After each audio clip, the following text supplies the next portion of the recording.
IMEI নম্বর প্রতিটি mobile ফোনের একটি অনন্য পরিচয়। এই নম্বরটি নির্ধারিত হয় যে ফোনটি কার, সেটি কোথায় ব্যবহৃত হচ্ছে এবং কোনো ধরনের অপরাধে সেই ডিভাইস যুক্ত কিনা।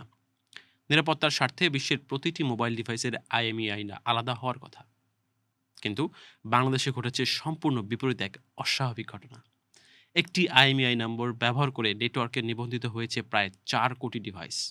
এর মানে হলো, যদি কখনো আপনার ফোনটি হারিয়ে যায় এবং থানায় অভিযোগ করতে যান, তখন আইএমইআই নাম্বার থাকার পরও আপনাকে প্রমাণ করতে বেগ পেতে হবে যে ফোনটি আসলেই আপনার। আর সেই ফোন খুঁজে পাওয়াটা হবে প্রায় অসম্ভব একটা ব্যাপার। নিরাপত্তা বিশ্লেষকদের মতে এটি শুধু প্রযুক্তিগত ব্যর্থতা নয়, বরং রাষ্ট্রীয় নিরাপত্তা ও নাগরিক সুরক্ষার জন্য গুরুতর ঝুঁকির ইঙ্গিত। ভয়াবহ এই বাস্তবতার সামনে এসেছে national equipment identity register NEIR ব্যবস্থা চালুর পর। শুক্রবার রাতে নিজের ফেসবুক পোস্টে এসব তথ্য প্রকাশ করেছেন প্রধান উপদেষ্টা ডাক, টেলিযোগাযোগ ও তথ্য প্রযুক্তি মন্ত্রণালয় বিষয়ক বিশেষ সহকারী ফয়েজ আহমেদ তৈয়ব। ওই পোস্টে তিনি লিখেছেন, দেশের মোবাইল নেটওয়ার্কে বর্তমানে লাখ লাখ ক্লোন ও নকল হ্যান্ডসেট সক্রিয় রয়েছে, যেগুলোর বড় একটা অংশ কখনোই কোনো ধরনের নিরাপত্তা বা রেডিয়েশন পরীক্ষার মধ্য দিয়ে যায়নি। 3,91,00,000 ডিভাইসের একই আইএমইআই।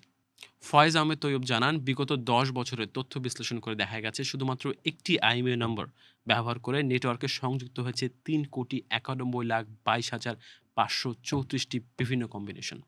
এছাড়াও মোবাইল নেটওয়ার্কে বর্তমানে 111 দিয়ে, 000 দিয়ে বা 999 এর মতো অস্বাভাবিক, অত্যন্ত নিম্নমানের ও অস্বাভাবিক প্যাটার্নের আইএমইআই নম্বর ব্যবহৃত হচ্ছে বলে জানান ফয়েজ আহমেদ তৈয়ব। তিনি জানান, 4টি মোবাইল অপারেটরের নেটওয়ার্কে ব্যাপকভাবে সচল এসব ফোন ছড়িয়ে ছিটিয়ে রয়েছে দেশের সর্বত্র। ফয়েজ আহমেদ বলেন, শুধুমাত্র এক ডিজিটের শূন্য আইএমইআই নম্বরে আছে 5,86,331টি ফোন। এছাড়া আরও কিছু ভুয়া আইএমইআই নম্বরের তালিকা দিয়েছেন তিনি, যেখানে এক নম্বরে 1,00,000-এরও বেশি নিবন্ধন রয়েছে। এই সংখ্যাগুলোকে অস্বাভাবিক নয়, বরং ভয়াবহ বলে মন্তব্য করেছেন সাইবার নিরাপত্তা বিশেষজ্ঞ সুমন আহমেদ। আলাপকে তিনি বলেন, এটা এক ধরনের সিকিউরিটি ব্রিচ, কোনো সন্দেহ নেই। আর যে সংখ্যাগুলো দেওয়া হয়েছে সেগুলো অবিশ্বাস্য। যদি এটা বাস্তবতা হয়ে থাকে তাহলে এটা ভয়াবহ এবং খুবই দুর্ভাগ্যজনক। এবং এই পরিস্থিতি একদিনে তৈরি হয়নি বলে মনে করেন তিনি। তিনি বলেন, বাংলাদেশে মোবাইল ফোন ১৯৯৭ সাল থেকেই ব্যাপকভাবে ব্যবহৃত হচ্ছে। এত বছর ধরে একটা ইউনিক আইডেন্টিফায়ার ব্যবস্থাকে এভাবে অবহেলায় ফেলে রাখা তা কোনোভাবেই গ্রহণযোগ্য নয়। আইএমইআই ইউনিক হয়ে লাভটা কি যদি আমরা সেটা মেইনটেনই না করি? প্রশ্ন তোলেন সুমন আহমেদ। এই নিরাপত্তা বিশেষজ্ঞ বলেন, আইএমইআই প্রত্যেক ফোনের ইউনিক নাম্বার। কোনো অপারেটরের সিম প্রবেশ করালেই এটি কোম্পানি জানতে পারবে। তাই তারা এক মোবাইল নম্বরের সঙ্গে এতগুলো ইউনিক নাম্বার যুক্তের ব্যাপারটি অবশ্যই নোটিফাই করা দরকার ছিল। অনিয়মের দায় শুধু একক কোনো পক্ষের নয় বলেও মন্তব্য করেন তিনি। তিনি বলেন, এটা অপারেটরদের দায়িত্ব ছিল। একই সঙ্গে রেগুলেটরি হিসেবে বিটিআরসির দায়িত্ব ছিল বিষয়টা কন্ট্রোল করা। প্রত্যেকটা ডিভাইসের জন্য একটি ইউনিক আইএমইআই নাম্বার থাকবে। এই সিস্টেমটাই ভেঙে পড়েছে। অনেক দেশেই ক্লোন ফোন, নকল আইএমইআই ও ডিভাইস শনাক্তকরণের দুর্বলতা একটি বড় নিরাপত্তার চ্যালেঞ্জ হিসেবে দেখা দিয়েছে। সর্বশেষ ২০১৯ সালে ভারতে প্রায় ১,০০,০০০ ডিভাইসের একই আইএমইআই নাম্বার ব্যবহার একটা ঘটনা সামনে আসে। কেনিয়া ও দক্ষিণ আফ্রিকাতেও একই আইএমইআই নাম্বারের একাধিক ফোন মিলেছিল ও এর সঙ্গে জড়িত চক্রের হোতাদের গ্রেপ্তারও করা হয়। তবে বাংলাদেশের মতো এত বিশাল সংখ্যক ক্লোন ফোন পাওয়ার ঘটনা কোথাও পাওয়া যায়নি। নিরাপত্তা ঝুঁকিতে গ্রাহকরা, বিশ্লেষকরা বলছেন, একই আইএমইআই নম্বরে হাজার হাজার, এমনকি লাখ লাখ ফোন সচল থাকার অর্থ হচ্ছে অপরাধের ক্ষেত্রে কোনো নির্দিষ্ট ডিভাইস ট্রেস করাই আর সম্ভব নয়। সুমন আহমেদ বলেন, একই আইএমইআই নাম্বারে একাধিক নিবন্ধন আছে, ফলে দেখা যাবে একজন অপরাধ করে পার পেয়ে যাচ্ছে এবং সেই ইউনিক নাম্বার একই হওয়ার কারণে নিরপরাধ কোনো ব্যক্তি ফেঁসে যাচ্ছেন। একটা সেটে সিম ঢুকিয়ে কেউ অপরাধ করলো, এখন আপনি কোন সেটটা ট্রেস করবেন? একটা নাম্বারে যদি লক্ষ লক্ষ সেট থাকে, তাহলে কিভাবে বলবেন যে এই নির্দিষ্ট সেটটাই অপরাধে ব্যবহৃত হয়েছে? বলছেন তিনি। তিনি বলছেন, এই ঘটনাটায় নিরাপত্তা বাহিনীর তদন্ত যেমন দুর্বল হয়ে পড়ে, তেমনি তৈরি হয় ভয়ংকর ঝুঁকি। নিরাপত্তার পাশাপাশি রয়েছে বড় ধরনের স্বাস্থ্য ঝুঁকিও। যেমন, এই বিপুল সংখ্যক নকল ও নিম্নমানের হ্যান্ডসেট কখনোই কোনো স্বীকৃত নিরাপত্তা বা গুণগত মান পরীক্ষার মধ্য দিয়ে যায়নি। এর মধ্যে রয়েছে রেডিয়েশন পরীক্ষা ও স্পেসিফিক অ্যাবজর্বেশন রেটের মতো গুরুত্বপূর্ণ স্বাস্থ্য নিরাপত্তা যাচাই।